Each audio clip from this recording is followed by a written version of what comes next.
I was supposed to take this out.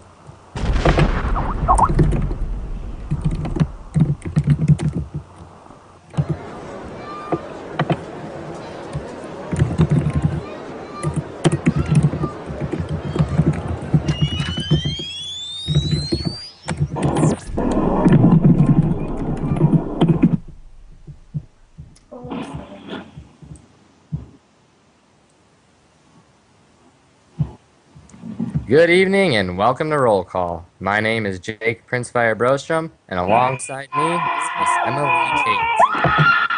Tonight on Roll Call, we will have on two top Call of Duty players. Next, who is teaming with Obey, along with Rambo from Optic.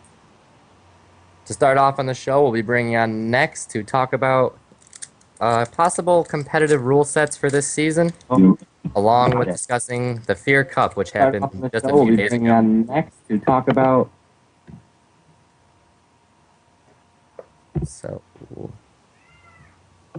This is so slow. I need Next. I need Next. I need Next. Yeah, I'm right here. All right, Next. How's it going, man? Good, how are you? Pretty good. So, how about you introduce yourself? Let everyone know who you are, who you're playing with, what you do. Just Alright. stuff. I'm Next. I've been playing since Call of Duty 4. Pretty much started out playing S&D only, and Modern Warfare 2 kind of where I got started on the competitive scene. I made it all the way to the GameStop finals, and after that, baseball started up, so I had to quit Modern Warfare 2. Then Black Ops, I came back, and that's where I got my title of professional camper. Kind of got it all started there. And then in this game, I was on Young Guns, but then recently I made a roster change, and I'm back on Team Obey now. And that's pretty much my career in short few sentences. All right. Well, glad to see you're doing well. We're gonna start off with a few questions. Emily, take it away. All right. Now, we all know that you're very opinionated when it comes to MW3 and what you think should or should not happen. What is your ideal rule set for MW3? Well, pretty much my ideal rule set is I really like the S&D better than CTF in this game, but for me, I feel like going S&D only is a really big stretch. So for me, I think in a best of 5 series, having 3 S&Ds and 2 CTFs would be a great fit for the game. Because I just feel like S&D plays a lot better than CTF. That's just my opinion, though. More entertaining to watch. It's like it's never over until it's over. Mm-hmm. Like in CTF, you can get down by like 4 flags and 30 seconds left, and the game's over. Nobody wants to watch that. But S&D is never over until it's over. Like you can always have a 1v4 clutch, 1v3 clutch. It's always like people watch until the end. That's why I like watching a lot better than any other game mode in this game. So you agree with MLG potentially making it S&D only? Yeah, I feel that would be like the best thing, but I just think that's a really big stretch, and I don't know if it's really going to happen or not. Now, the thing about SND is you can have one person basically backpack your entire team, whereas CTF is more of a team-based game. What are your thoughts on that? Well, that's kind of a tough situation because that one person that like can backpack the team, for him to backpack like that, you'd have to like there'd be a lot of clutch situations like to backpack. You'd have to pull off 1v4s, and that's what the spectators like to watch. Like that's part of the biggest thing is watching one player go huge for a team. Everybody likes to watch that. Whereas CTF is just like it's not that special. Watch a person like get 3 kills, 2 kills in a row, and then they switch the cam onto another player. I don't know. It's just like a different type of like I don't know. It's hard to explain a little bit. But when you have CTF, you could have a team get down by 3 flags, and then they can come back in the second half and cap that 4th flag and take the win. Yeah, but that's like it's a little slower. Like, and the odds of that happening are a lot less than it is in Search and Destroy. Like, you see comebacks in Search and Destroy, I feel, a lot more than you do in CTF. Oh, don't get me wrong. A nice 3-0 comeback to win it's always fun, but Yeah. I don't know. Just something about CTF in this game makes it seem a little bit interesting to me. Yeah, I completely agree. I feel CTF is a lot more entertaining to watch in this game than it was in Black Ops. Now, I don't mean to cut you guys off. Now, in regards to you had CTF, obviously, at COD XP, and they added in kill streaks into there. Now, what is your opinion on the use of kill streaks in competitive gaming? Kill streaks, like, I just don't really feel the need for them. Like, if they were to happen, I just feel like all the teams would come up with a way to counter them and make them pretty much completely useless. And just like, it depends on what kind of kill streaks, but in a way it might like come up with more camping, or I don't know. I just like feel like it ultimately be useless because say you got a kill streak, a team would just switch a class like to counter it, and it'd be taken down, or they'd put on like, say it was a UAV or something, they just put on whatever the perk is to counter UAV. I just don't think it would work out very well. Now, I've been following the European scene, and a lot of European players tried scrimming using EMPs only. How do you think that would play in? EMPs on that would actually be kind of interesting. I've never scrimmed that and never like watched the game, but that could be pretty interesting. Mm-hmm. Alrighty, moving on. Okay, now what are your opinions on what weapons, if any, should be banned? I know that you are very strong on Twitter when it comes to this type. The only gun I think that should be banned is the Type 95. That gun is just ridiculous. I hate getting killed by it. Frustrates me. Hate it when people use it. Now, is it because like you don't think it takes skill or overpowered? I just think it's one, it's overpowered. A gun shouldn't kill you that fast. I don't know. And two, I feel like it slows the game down a lot. It's just like there's just a lot more head glitching, a lot slower play when it's used. Now, one could also argue that the MP7 is possibly overpowered. What do you think about that? Yeah, I think that's the strongest SMG. It's really good up close, and it got like the range of assault rifle. It's overpowered, but I don't think it's as overpowered as a Type 95. Like, it's nothing that stands out than any other gun in any other game. Like, now, along the same lines, do you think it should be restricted as to what guns team can use, such as having a set amount of people running assault rifles and SMGs, or letting people freely use what they want so you can see a team of 4 MP7s or 4 Type 95s? I feel like a team should be able to use whatever they want. Like, some teams will work better having 4 SMGs, everybody pulling. Some teams work better having like 2 Slayers and like 2 people that focus around pulling the flags. Like, I think it's all preference there. Like, some teams like everybody pulls, some teams like only 2 people like focus around pulling, like that kind of stuff. It's also been talked about how people are saying a sniper should be implemented for all teams. What do you think about that? I really don't know. I'm not a big fan of sniping. I think that I'd much rather see a much faster paced game than somebody sitting back with a sniper. But that's just my opinion. It could work, but I'm not really for it. Now, did you already say what your primary weapon was? My primary weapon? Yeah. I like to use the UMP and the MP7 in Search and Destroy, and then in CTF I use the ACR. Okay.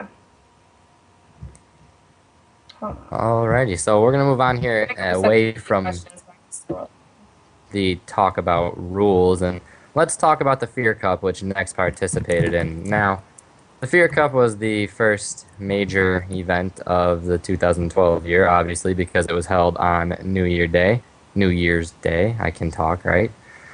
And they had 3 streams going for it, Fear did, and they averaged about 1,000 concurrent viewers among all 3 streams combined. Next, how do you think the tournament ran? Do you think it was a successful tournament? Yeah, I feel like the tournament was pretty good. It had a lot more competition than I thought was going to be in it. And the only downfall of it was like the waiting because the site went down, but it happens. Other than that, I feel like it was really good. I had a lot of fun playing in it. And where did you guys end up finishing? We ended up getting second. We lost to Force. Now, who's on? Alrighty. What was that, Emily? Who's on like the updated Force? Like, I know, didn't they just have a roster change, or am I wrong with that? Anybody know? I have no idea. I just know that the Force that we played, it was Titan, Ovia, Slacked, and one other. I can't think of his name right now. Huddle. Oh yeah, Huddle. That's it.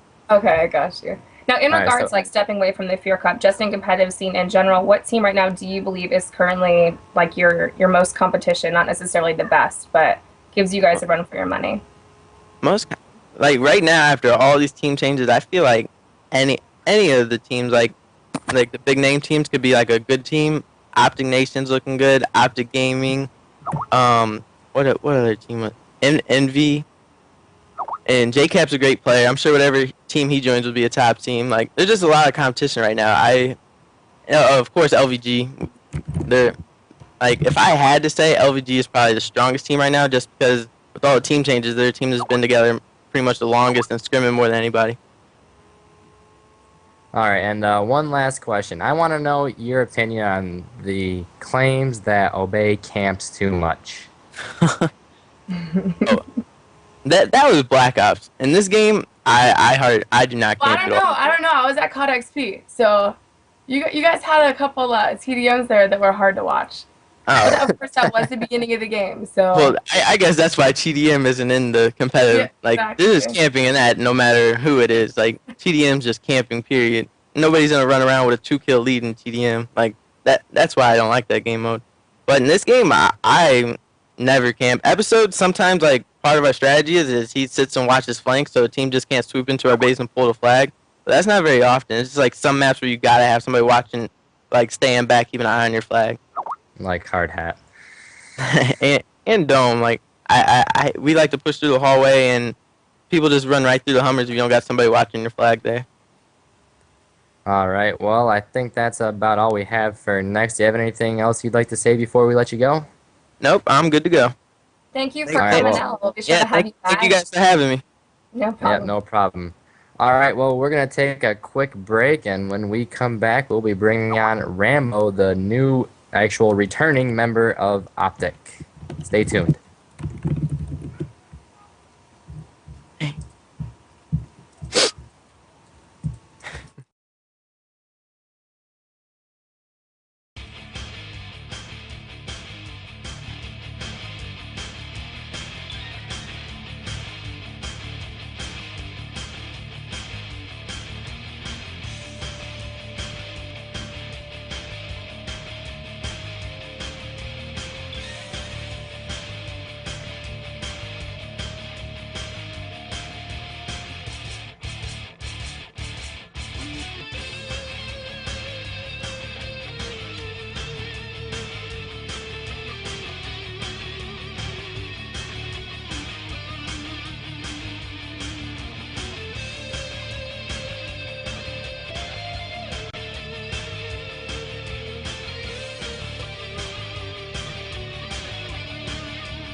All right, and welcome back. We are now sitting here with Rambo of Optic Gaming.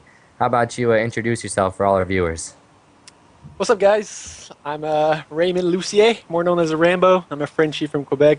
I've been playing video games for a little while now. A lot of you know me as the Frenchie that's been to events a lot and won a lot. But in general, I've been starting gaming competitive since about, I'd say, late 2008. I've been gaming MLG since, playing really hardcore. I've been gaming professionally as my career for about a year and a half now. And that's pretty much it. I've won a few events and doing it big. Now, why don't we obviously know that you had some roster changes last season.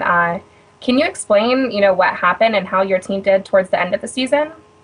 Well, obviously most of you know that I got dropped off Optic, the team I am back on now. Mainly the reasoning we weren't winning, and I guess we weren't really like playing to our full potential.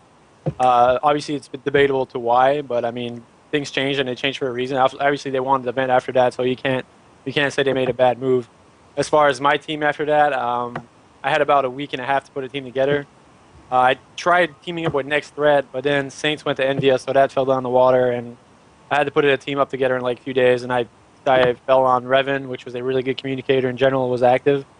Karma was a beast, and Bobby was my type of player. So we had a pretty good team together, considering the amount of time we had to put it together. We didn't play very much, which kind of like hurted us more a lot. So we did pretty good considering the circumstances, I guess. Yeah, I noticed that you did put a team together on such short notice. Of course, you were trying to run with some of the, you're trying to keep your team name and run with some known players in the beginning of MW3, were you not? You're Yeah. still being Well, I stuck mean, in, right? I wasn't really planning on sticking. After Providence, really, it was the only player I really would have wanted stuck with through that team was Revan because he was the only player that I felt was dedicated enough to be on a successful team. But sadly, things went another way, and then I was with Scumpy. Me and Scump decided a team, and then we switched through.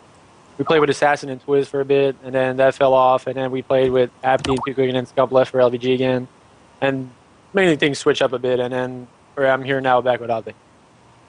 Now, you, of course, don't necessarily consider yourself, or what would you consider yourself in regards to a type of player you are? Objective, Obviously, Slayer? if anyone has to put a role on my head, it's probably objective player. I mean, obviously, like I don't really agree in the whole role type thing, but I'm a run and gun player. If you really want to put it that way, I'm not the type of player that's gonna sit around. I'm always a player that's gonna try to be aggressive and make something happen. And obviously, by doing that, you're gonna find yourself more often than not being at their flag. So obviously, you're gonna be in a position to pull flags more often than not. Right. Now, of course, everyone always hits you up all the time, how do you get into competitive gaming? What do you think it takes to be a successful objective player? There's different things about the objective role that people don't really understand. It's really about always the hardest thing for an objective player is to understand when you have to push and when you don't have to push. It's really easy to be like, okay, well, my team's not really going to pull flags. I have to do it for it, so I'm going to be the one that's going to have to pull flags. So always going to be running towards their flag. But there's always situations that you have to do it or not, and that's really where a smart objective player comes into play, where he's able to a lot of actually I'm going to cut off right down and say a lot of the times an objective player goes really negative is because he's not doing that. He's always Right. trying to push up and progress, and there's always times that you have to progress and times you don't have to progress, and that's really where I'm at in my gaming career right now. Is I'm starting to understand how to do so, and that's why in my opinion, this is my strongest title because I'm getting smarter with that the whole role itself, and starting to understand the situations really early in the game compared to everyone else in my opinion, to where I have to push and not to push, and I think that's really makes me a strong player right now. Right. No, I mean, there's a lot of discussion on a lot of times an objective player dropping high numbers in scrims. Does that make them, in your eyes, do you think the best or, a better player on their team? Why or why not? I mean, there's so many variables to what numbers can mean. I really don't really agree with stats. If you drop a lot of kills, you drop a lot of kills. I mean, the best thing to do if you get 5 flag caps, you're dropping 30 bombs, your team's going to be winning every game. There's no doubt. So Right. that's pretty much what I aim for every game is trying to get a high number of kills while progressing and playing smartly and staying alive. I think that's the main thing about an objective player. The longer the objective player is alive, the harder it is for the other team to push out because everyone knows who the objective player is on a team. Like, example, when we play Leverage, we look for Sensor. If you kill Sensor, nothing's being done objective-wise. That's the way they play. So every player on the team is like that. So as long as that player is alive, it's really hard for the opposing team to be like, okay, well, we can just make a push. Because there's always that one player in the back of your head that's going to be like, okay, well, if he's not dead, then someone's got to stay back or someone's got to do something like that. And that's when you start getting people's head like that. It's really, I think that's the main point of an objective player is to always stay alive as long as you can and just battle it out to be progressing, like I said, progressing fast, but not doing it stupidly and mindlessly. Continuing on with that, do you think it would be more efficient if teams had more than one person who would push up and play the objective to try to keep teams off guard? That's pretty much what we do right now. The way I've always ran teams in my entire gaming career is there's never one person designated to do an objective. Every player on the team has to put in their every player who's in a situation to do anything objective-wise has to do it. There's no I have an ACR, I'm 3 foot away from the flag, I'm not going to pull it because I got an ACR. It doesn't work that way.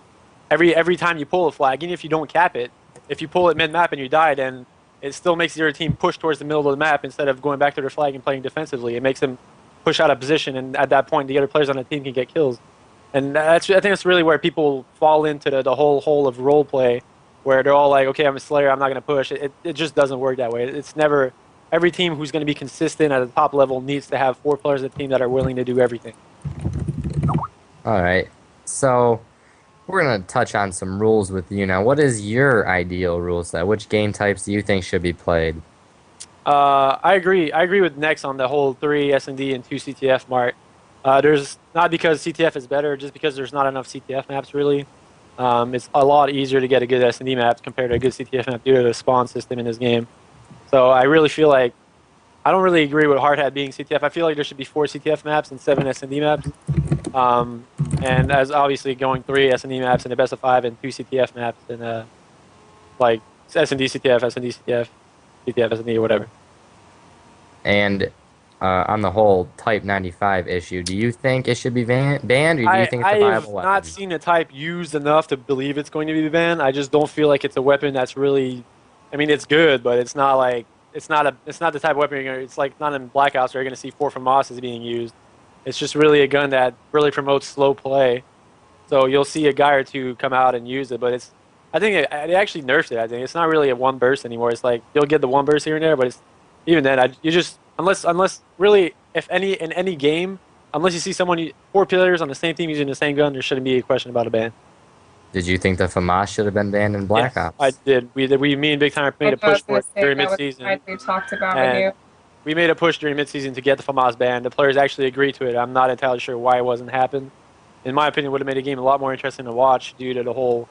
Like, whenever I watched Black Ops, I just couldn't bear the 4 FAMAS, really. It's just, there's no, like, there's always. I just said I didn't like the whole role thing, but it's still something that people need to relate to. Not really the role thing, but like players that use SMGs. Oh, this guy's a good SMG player. I want to watch him. I use SMGs when I play Call of Duty, so I want him to see it. But and really, you couldn't relate to shit in Black Ops because it was just FAMAS. If you didn't use a FAMAS, then you wouldn't do anything. So that's the way Now, I saw before it. we switch over to some stream questions here, how do you feel that there's going to be 2 teams representing Optic this season? Do you think that's doesn't really beneficial? bother me, Do you to be view them as competition, or how do you? No, it was the same thing last year. The first 2 events, or well, not the first 2 events. Nate Shot replaced me for Dallas because I was sick, and then for Columbus they had Optic Nation there, and we played them in pool play, and they actually came close to beating us. They won the pool compared to us, and we came back from loser rack and won the event. But it really, I don't really see the problem in having 2 teams from Optic. I mean, Nate Shot's always been Optic, so I mean that's really he's relatable to the Optic scene. People want to see him, like people from Optic like seeing him. So I really don't see the problem with it. As long, obviously, there's to the point where they're not going to be getting as much as we are, or I don't even know if they're getting anything from the whole like sponsorship thing in general. But I mean, the more the better, really. I don't feel like they're competition or anything in general. As far as like, obviously they're a good team. I'm not saying that in the competing way. I'm just saying like the competing for the best Optic team or anything. I don't really feel like that's something that needs to be thought about. Really, it's just Right. it's another Now, team of with course, obviously it was public on how they dropped Fizzer. Who do you feel would be a beneficial fourth for them?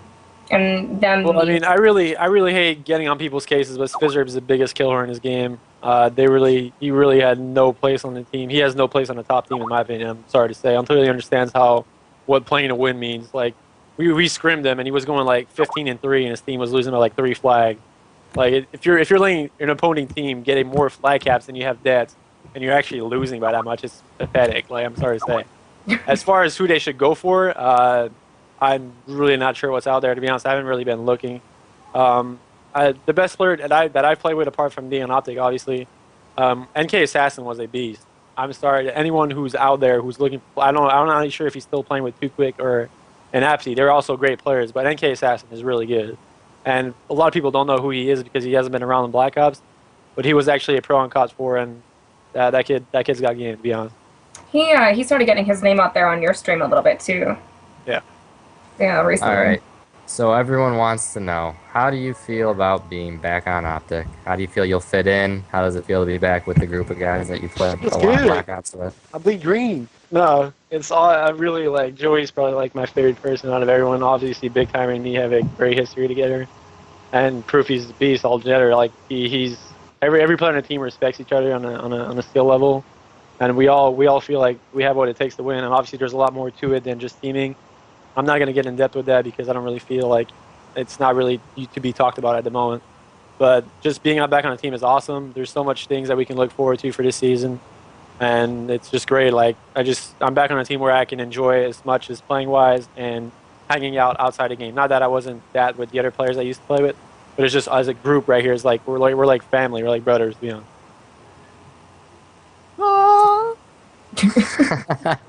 Wow. All right, just kind of switching up the topic a little bit. What are your thoughts on the major growth in the community? This question actually came from Golden Boy.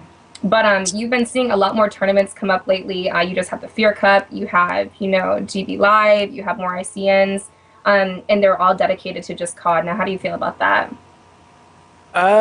There's a lot to be worked on. I don't want to be a party pooper. I know you guys have been running tournaments in general.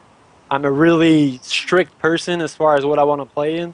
There's a lot of things that need to be worked on as far as entering tournaments and playing tournaments. first of all, the whole, if you look, I'm going to compare Call of Duty to StarCraft because StarCraft is the mecca of competitive EV sports right now. Everyone knows that StarCraft's the best game out there right now for competitive for so many reasons. It's the most watchable, it's the most enjoyable, and it's not only because of the game itself, it's because how they run these tournaments. The StarCraft has about like 3 or 4 tournaments a day, and all of them are different different styles. They're not all single elimination bracket tournament. That's really, it's like, I don't want to say it's boring to play in those, but it's just not enjoyable, and it's always the same thing. It's so repetitive. You always play, okay, single elimination, I'm playing here, and like Nick was saying earlier, there's always long breaks between games and tournaments like these, and that's the way. That's how I feel. Like you shouldn't have to be on for an entire day playing a tournament. In my opinion, there should be one big tournament per site, and one of the ideas I put out, I was talking about I'm going to say a couple of weeks ago, was a league. About your league, yeah, I remember talking to you a little bit about that. It was a StarCraft GSL style league where teams would be playing for it would be a season league, where you would play for the whole season will last about 2 months. You would have a pro section that would pay to enter, which would be like, let's say $250 per team. You have 16 like UK pro teams, and they would play for money. Then you have the amateur section would play, would be like a ladder-ish type thing, and they would play to get into the pro section for the next season.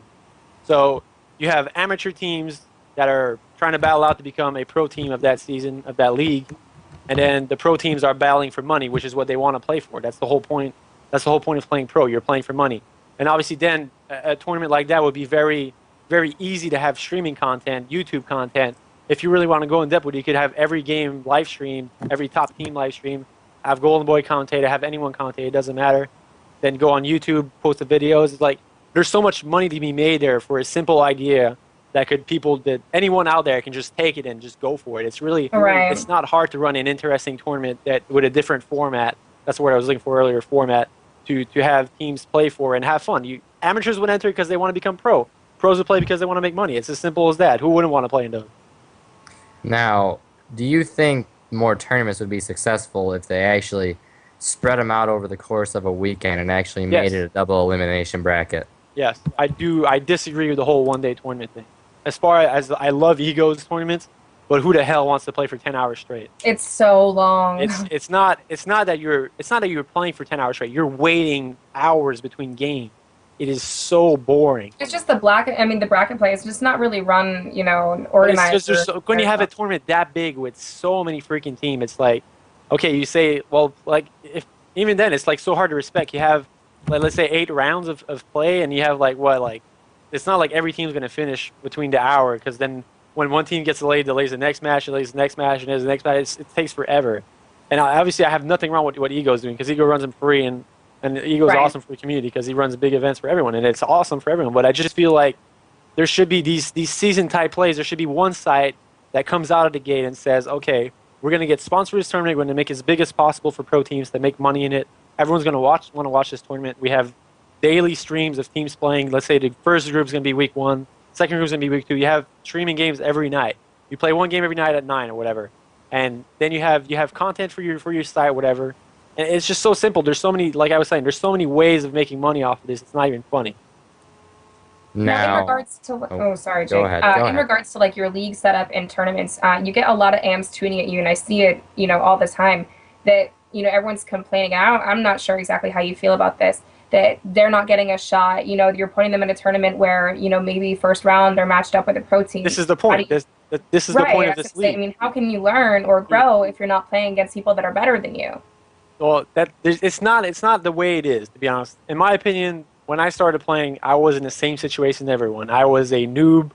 Nobody knew who the hell I was. My name was fucking IX Rambo space XII. I was a no-comer. Actually, I first started as Rambo Noob Killer. Only one name was Rambo Noob Killer, and I was a random. Everyone starts and relates to that section. No one ever starts as a pro. That's the thing that people forget. Everyone who comes to me and says, oh, why don't you give AMS a shot? I didn't ask for a shot from a pro team. I made the team I started off playing with Big Timer, because me and Big Timer knew each other from PS2, which was like, we were like little kids back then. We didn't have pubes back then.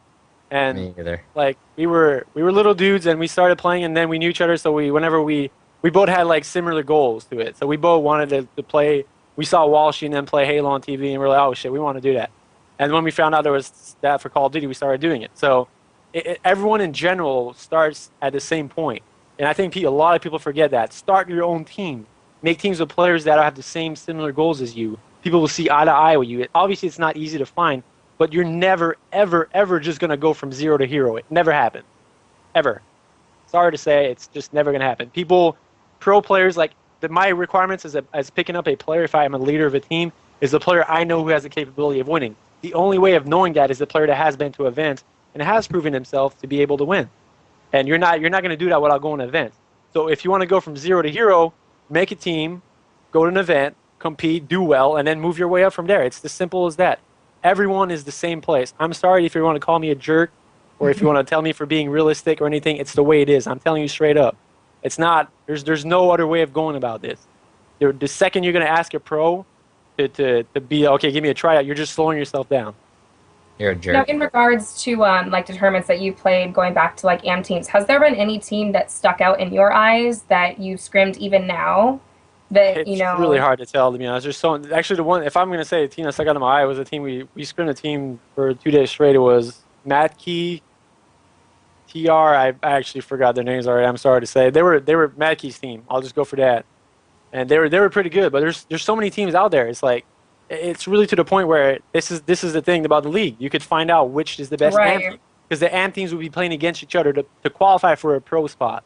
And that's the whole point. Is that if an AM wants to become a pro team, this is their chance. You're playing against AM teams. You're not playing against pros, because at events you have to play against pros to become pro. You're playing against an AM team, and the whole idea was a mix between the pro teams and the AM teams. The lower pro teams will play the top AM teams to know who goes up and who goes down. The up and down system, which is what GSL does, and it's incredibly entertaining. Now, have you made any attempts to put this league into motion, or is it all I did. just a thought? I was working with TGN, which was TGN sponsored 2 teams at Providence. That was a sponsor I was working with Extravagant. Now that I'm on Optic, obviously that's not going to work out, and I don't want to be mean to him or anything, but he was really slow to put out a site in general, and obviously it was all talk at that time. And I'm telling you right now, I don't really care who does it. We need a league like this. We need something for pros and AMs to play for something during the offseason. This is the perfect time to do it. There's so many teams that are trying to make a team together right now, and there's going to be a million team changes until there's going to be an actual something to play for. It's like everyone who makes a team changes between the offseason and the season, the only way you're going to know to find out if it's good or not is until there's a big tournament that people can play for. And I'm not saying a one-day tournament. I completely respect what you guys do with your tournaments. Every other tournament is perfect. I have no problems with it. But what I'm saying is a long tournament that can last for a long period of time. And I that's totally just lost my question that I was going to ask you. Here, I'll chime in while you're trying to figure it out. Hold up. So Okay, that go. was Rambo's cry to the community. Someone get this league up and going and make him a happy man. There you go. Make All everyone right. happy, actually. I'm not going to be the one that's going to be happy about that. I swear to God. In regards to league play, though, how does that necessarily fit in like EU teams that wanted to play, or is that limited to just North American? You never thought about that. I really hate to say, but it's just so hard to play online between EU teams and American teams. Well, just the connection difference is frustrating in itself. Yeah, that's what I'm saying. But the online play between both teams is really, really hard. In my opinion, there should be something similar in Europe. The site could just run an American a North American version, and then a European version, and then let's say if they really wanted to go really far into it at an MLG event before, like let's say Friday morning, they could just run a final between both teams or something, and just live stream it at the event if they really wanted to. I mean, anything's possible really. But I'm just saying in general, I've been playing. I played some scrims with Mac and Excellency, some of my dudes that I met at MLG events. They're awesome guys. And I love these Euro wankers. I love them, and it's like, it's really to the point where it's just so hard to play online on their connection. It's going to be the same thing for us. To say it's a competitive match between a European team and an American team online, I just don't see it happening, to be honest. Now, say some way, somehow, we come up with a universal rule set that's done in both North America and Europe. Run a league in both countries, find a sponsoring organization, hold a LAN between the top 2 teams for a final. How would that work? Well, I mean, obviously the whole universal rule set was a great idea. I really don't see the problem with it. The only problem with Europeans and the rule set is they ban shit so fast, and it's not even funny how they ban. First of all, they ban a type, which I agreed in their situation because they literally had teams use it so much. Like, it was overseen in Europe. I don't know why it never caught on here. When a game came out, you had a few players using it here and there because it was good, but I guess down You here never they saw it here because EU is set on burst fire weapons. You know, they always use their M16s, even in Black yeah, Ops. obviously. I mean, but obviously, if it wasn't as good, like I don't know, it's a hard debate to go into. I don't really want to go into that, but in general, Yeah. I agree with the whole universal rule set. I completely agree with that. As far as like, it's easier for Europeans to go to events to come to North America if they have to play the same. It was really hard for them last year because they didn't play with FAMAS. So when they came down here and played with FAMAS and Stuns, it's a big difference for them. So, I mean, there's some things that I don't agree with what they ban.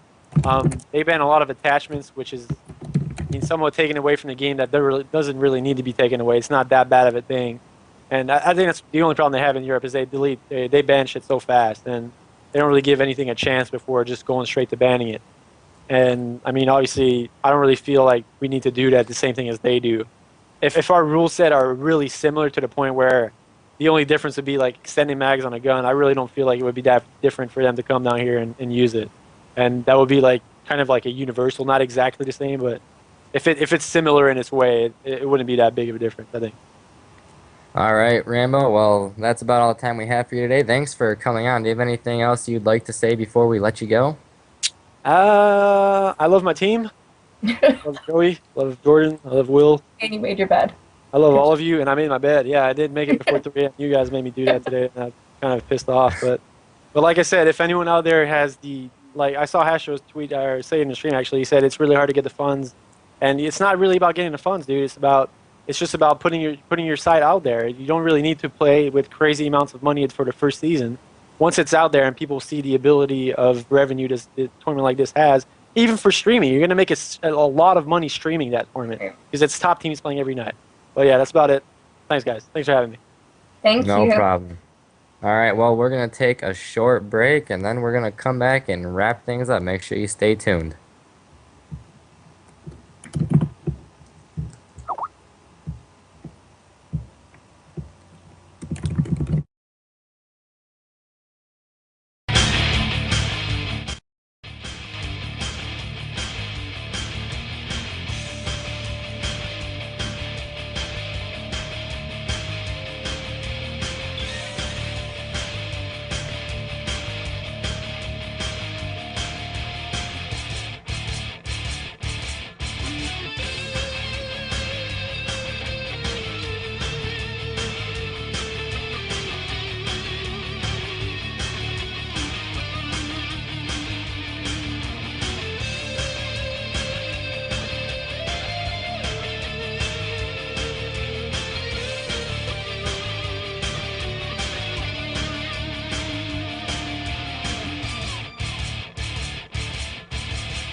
I'd laugh if I we wouldn't were talk on about air it for- either.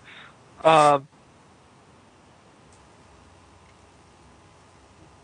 All right, and welcome back. So that's about all we have for as far as interviewees go. We'd like to thank Nex and Rambo for coming on and gracing us with their presence. Rambo made his bed for all of you kind folks, and although he did not, Nex has been playing with his cat all night and was unable to get him a feature spot on the show. But anyways, I'm going to give it over to Emily to wrap things up.